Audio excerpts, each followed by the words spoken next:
प्रिय विद्यार्थियों, नमस्कार। आज हम बीए प्रथम वर्ष में प्रथम प्रश्न पत्र में समाजवादी अर्थव्यवस्था का विश्लेषण करने जा रहे हैं।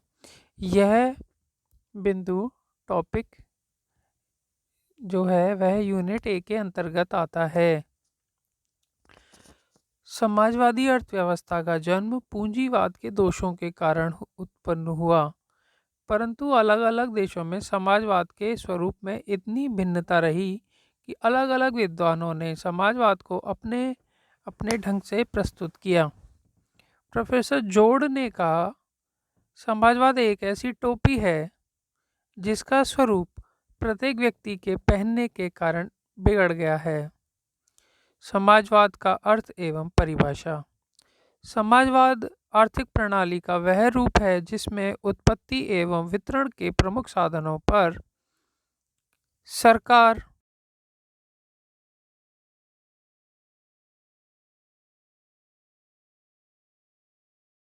का प्रयोग अधिकतम सामाजिक लाभ के लिए किया जाता है।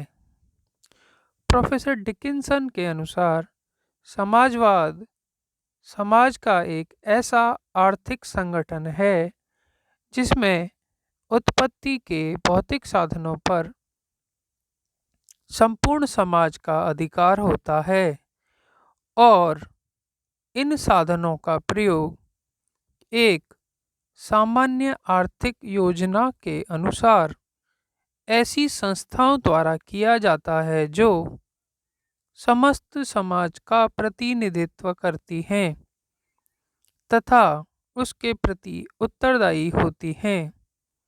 समाज के सभी सदस्य समान अधिकारों के आधार पर ऐसे समाजीकृत नियोजन उत्पादन के लाभों के अधिकारी होते हैं। प्रोफेसर मॉरिसन के अनुसार समाजवाद में सभी बड़े बड़े उद्योगों एवं भूमि पर सार्वजनिक स्वामित्व होता है और उनका प्रयोग एक राष्ट्रीय आर्थिक नियोजन के द्वारा निजी लाभ के लिए नहीं वरन सामान्य हितों के लिए किया जाता है।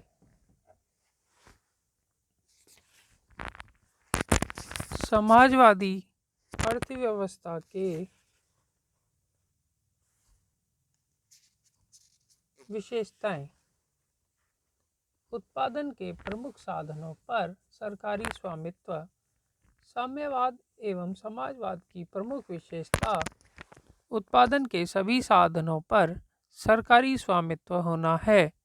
निजी संपत्ति एवं निजी उत्पादन साधनों का राष्ट्रीयकरण कर उन्हें सरकारी स्वामित्व में ले लिया जाता है।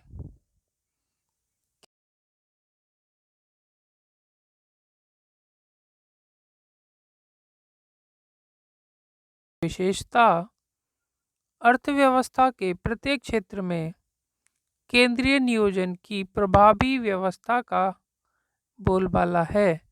अर्थव्यवस्था का संचालन निश्चित उद्देश्यों की पूर्ति के लिए केंद्रीय नियोजन सत्ता की योजना के अनुसार होता है। प्रोफेसर पीगू के अनुसार उत्पादन के साधनों पर सरकारी स्वामित्व के साथ साथ केंद्रीय नियोजन समाजवाद की प्रमुख विशेषता है। उत्पादन एवं वितरण पर सरकार का प्रभावी नियंत्रण।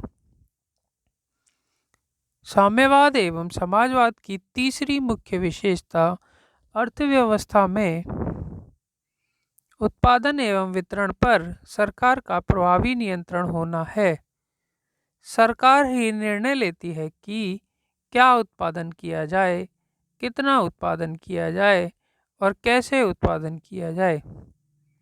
उत्पादन का वितरण किन में कितना कितना और कैसे हो। जहां पूंजीवाद में उत्पादन एवं वितरण संबंधी निर्णय निजी व्यक्तियों द्वारा लिए जाते हैं, वहां साम्यवाद एवं समाजवाद में यह निर्णय सरकार के द्वारा लिए जाते हैं और सरकारी आदेशों से उत्पादन एवं वितरण की संपूर्ण प्रक्रिया क्रियान्वित की जाती है। अधिकतम सामाजिक कल्याण का उद्देश्य सर्वोपरि। जहां पूंजीवाद के अंतर्गत निजी लाभ सर्वोपरि है, वहीं समाजवाद में अधिकतम सामाजिक कल्याण के उद्देश्य की प्रधानता रहती है। अर्थव्यवस्था का संचालन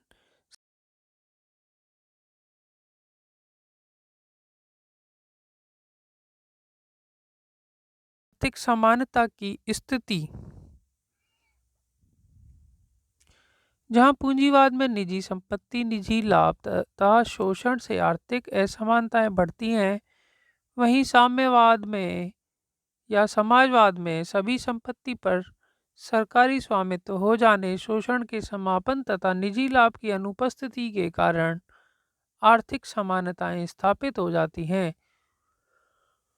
लोगों को आर्थिक समानता, अवसरों की समता एवं अर्थव्यवस्था में लाभ का समान अधिकार होने से आर्थिक विषमताएं मिट जाती हैं। स्वतंत्र मूल्य प्रणाली की अनुपस्थिति। साम्यवाद एवं समाजवाद में स्वतंत्र मूल्य प्रणाली का कोई अस्तित्व नहीं होता, क्योंकि वस्तु बाजारों एवं साधन बाजारों में मूल्यों का निर्धारण मांग एवं पूर्तियों की शक्तियों से न होकर केंद्रीय योजना बोर्ड द्वारा कृत्रिम रूप से किया जाता है। शांतिपूर्ण व लोकतांत्रिक विकास।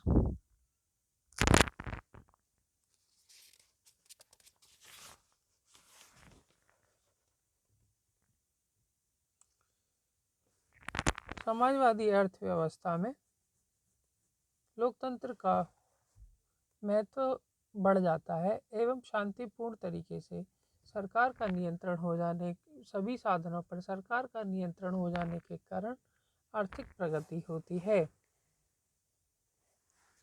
समाजवादी अर्थव्यवस्था के गुण।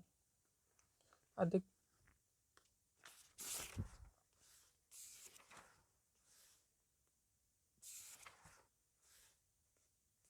आर्थिक साधनों का श्रेष्ठतम उपयोग।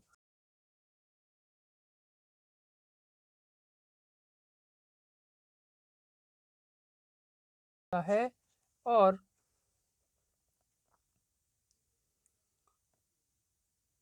मानवीय संसाधनों का सर्वश्रेष्ठ उपयोग सुनिश्चित होता है।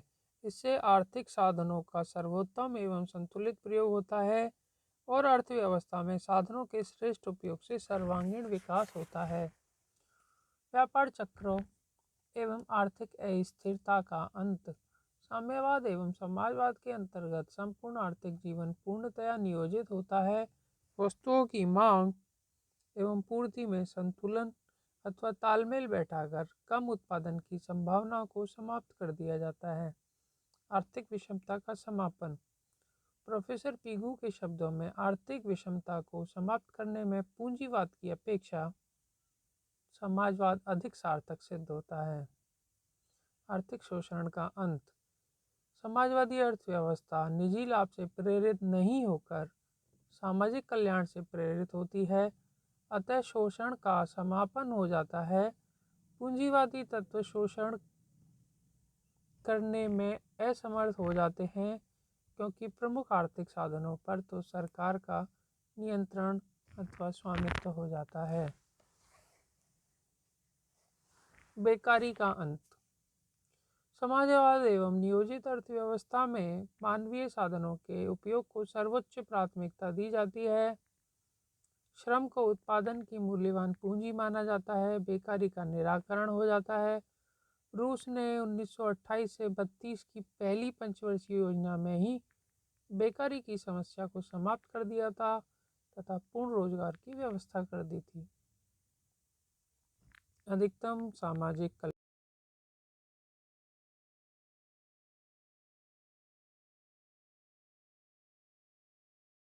से आर्थिक स्थायित्व आता है, जिससे समाज के सभी वर्गों को सामाजिक सुरक्षा मिलती है और अधिकतम सामाजिक कल्याण संभव हो जाता है। आर्थिक एवं सैनिक शक्ति का तीव्र विकास। समाजवाद की सफलता इस बात में निहित है कि इसके अंतर्गत उत्पादन साधनों के नियोजित उपयोग से न केवल तीव्र आर्थिक विकास का मार्ग प्रशस्त होता है, परंतु देश की सैन्य शक्ति को सुदृढ़ करने में भी सुविधा रहती है। अब हम देखते हैं समाजवादी अर्थव्यवस्था की कुछ कमियां या दोष या हानियां। उत्पादन के साधनों का दोषपूर्ण वितरण। पूंजीवादी अर्थव्यवस्था के समर्थकों की मान्यता है कि इसमें मूल्य तंत्र सतह उत्पादन साधनों का वितरण महत्वपूर्ण उपयोगों में नहीं कर देता है, परंतु समाजवादी अर्थव्यवस्था में न तो स्वतंत्र बाजार होता है, न ही मूल्य तंत्र, अतः साधनों का वितरण विवेकपूर्ण ढंग से नहीं हो पाता। प्रोफेसर हायेक तथा माइसेस के अनुसार समाजवादी अर्थव्यवस्था में साधनों का वितरण मूल्य यंत्र के अभाव में मनमाने ढंग से होता है। उपभोक्ताओं की सार्वभौमिकता का समापन। समाजवादी अर्थव्यवस्था में उपभोक्ताओं की सार्वभौमिकता नगण्य अथवा केवल नाम की होती है।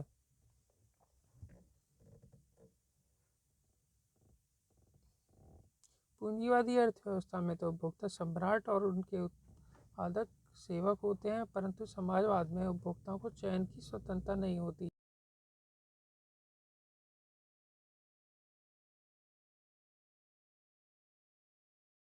भी उपभोक्ता की प्रभुसत्ता एक मिथ्या धारणा है, क्योंकि अधिकांश उपभोक्ता तो निर्धन होते हैं, जबकि कुछ उपभोक्ता धनी होने के कारण अपनी मनमानी वस्तुओं का उत्पादन करवा लेते हैं। क्रय शक्तिहीन उपभोक्ता की सार्वभौमिकता नगण्य एवं नाम की होती है। व्यक्तिगत प्रेरणा तथा प्रारंभ का अभाव। समाजवाद के अंतर्गत पूंजीवादी अर्थव्यवस्था में निजी संपत्ति का अधिकार तथा व्यक्तिगत लाभ का उद्देश्य ऐसे दो तत्व हैं जो मनुष्य के कार्य की प्रेरणा तथा नए परिवर्तनों को संभव बनाते हैं, परंतु समाजवादी अर्थव्यवस्था में तो इन दोनों ही बिंदुओं का अभाव रहता है। यह समाजवादी अर्थव्यवस्था का अवगुण है। समाजवादी राष्ट्रों में व्यक्तिगत प्रेरणा के लिए नए नए प्रयोग किए जाते हैं। नौकरशाही का बोलबाला। समाजवाद का सबसे बड़ा दोष है कि इसमें नौकरशाही प्रधान होती है। केंद्रीय आर्थिक सत्ता के निर्णयों को लागू करने पर बड़ी संख्या में सरकारी नौकर लगते हैं, जिन्हें कोई निजी स्वार्थ नहीं होता और उनकी पदोन्नति भी कार्य पर निर्भर नहीं होकर वरिष्ठता पर होती है, जिससे भ्रष्टाचार फैलता है। नौकरशाही में नवीन जोखिमों की प्रेरणा नहीं होती, उनमें ही वे अधिक कर्तव्यपरायण होते हैं। सरकारी कार्य में लाल फीताशाही भी प्रबल होती है। इस प्रकार संपूर्ण अर्थव्यवस्था नौकरशाही के फंदे में फंस जाती है। यहाँ पर नौकरशाही के प्रति एक गंभीर प्रश्न समाजवाद के अंतर्गत लगा दिया जाता है, परंतु सरकारी उच्च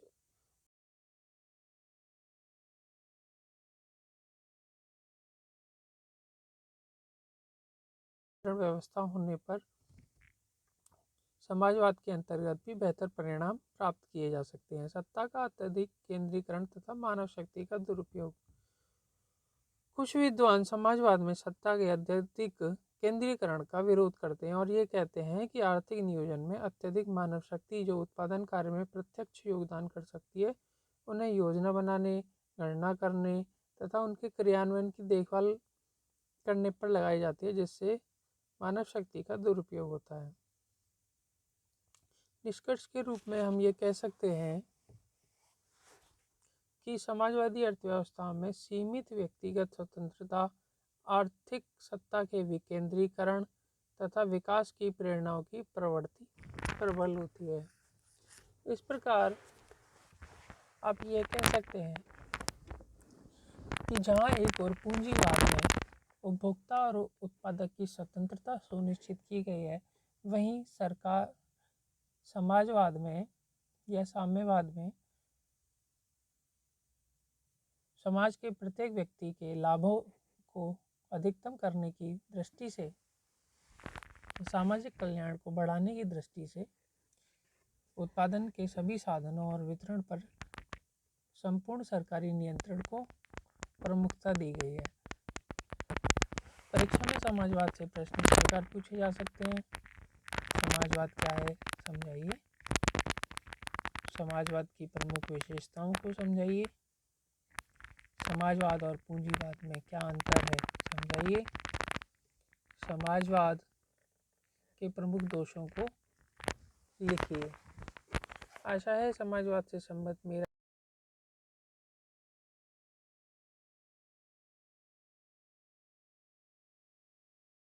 धन्यवाद।